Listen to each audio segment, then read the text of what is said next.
Hello everyone, it's me Elise. In today's video I'll be teaching you guys how you can replace the camera lens of iPhone 13 Pro. So without any further ado, let's get started. Over here what you can see is that, let's go to Google and iPhone 13 Pro camera. So as you can see, iPhone 13 Pro has 3 cameras, and one is the ultra wide camera lens, one is the telephoto, and one is the wide camera lens. So in order to change this, you want to go to your local Apple service center or some genuine store where Apple products are sold and ask them for these 3 lenses.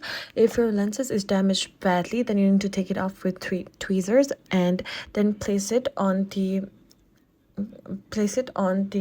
frame of the camera like this. So I hope this video was helpful, because you need to do this very safely and follow the steps written in the boxes where the lenses are provided, or just ask the repairman in the store to repair it for you. This will be your best option, since this will not cause any harm for the camera and the technicians know what they're doing. So this is your best chance. So this is it for this video, guys. Thank you guys for watching. If you like this video, please be sure to like, comment, share, and subscribe. It's me, Lee, signing off, and I'll see you in the next one. Thank you.